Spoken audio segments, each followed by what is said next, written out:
On the 12th of March, the US State Department and the Department of Treasury, in coordination with Bahrain, sanctioned several individuals, mostly Bahrain citizens, who are engaged in financial support of the pro-Iranian militant group Al-Ashtar Brigades. Given Washington's close security cooperation with Manama, this US announcement might suggest that Iranian-Bahraini relations are about to take a nosedive. But in reality, that is unlikely to happen, at least not while the Iranian-Saudi détente continues, which remains the case for now. The Department of State designated Al-Ashtar Brigades as a foreign terrorist organization and a specially designated global terrorist in 2018.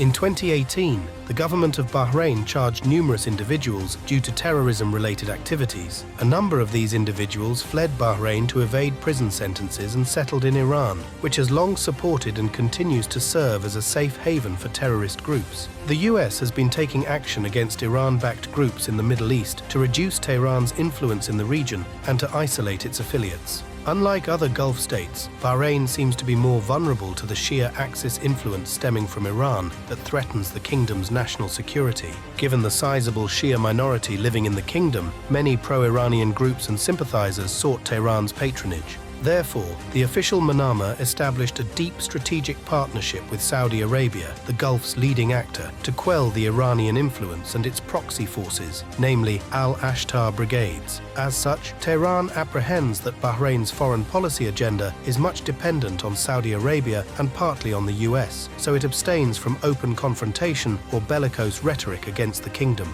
Moreover, the Iran-Saudi détente under China's close watch since 2023 is also a crucial factor behind Tehran's unwillingness to go large in the Gulf at this critical time. However, many wonder why the Biden administration decided to exert pressure on Al-Ashtar Brigades now without providing any new evidence that the local militant group is engaged in the perpetration of an alleged attack against the Bahrain kingdom. The likeliest explanation for such a decision is the Biden administration's preventive measure against the pro-Iranian Arab group amid the ongoing Israel-Hamas war in Gaza. Since the outbreak of war in Gaza, regional tensions have heightened dramatically with the active involvement of the pro-Iranian proxy groups, including the attack on the US military personnel in Iraq in early 2024. The war between Hamas and Israel enabled Iran to boost support to its various Shia militant groups in Yemen, Lebanon, Iraq, and Syria in an attempt to open additional fronts against the US-backed Israel, though at the cost of many lives of its military personnel.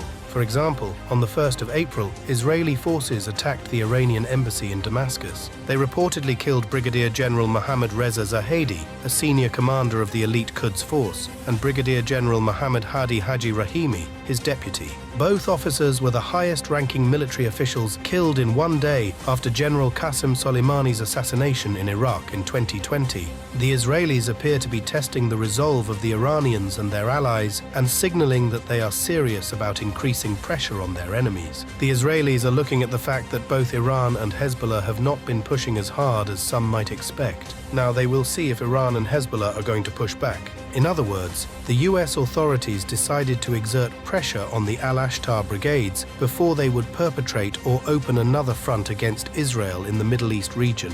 Nevertheless, it is unlikely that at the current stage, Al-Ashtar Islamists possess plans of military operation against the US or its allies in the Gulf region. Notably, Bahrain is home to military bases of both the United States, specifically the US Navy's Fifth Fleet, and of the United Kingdom. It is thus no coincidence that London designated Al-Ashtar a terrorist group back in 2017, and on the 12th of March 2024, sanctions on Al-Ashtar were, in fact, coordinated between London and Washington. Such measures aim to protect Bahrain from potentially sinking into sectarian violence like other Middle Eastern states. However, Bahrain also takes an accurate approach toward Iran to avoid diplomatic confrontation and trigger pro-Iranian proxy forces against itself.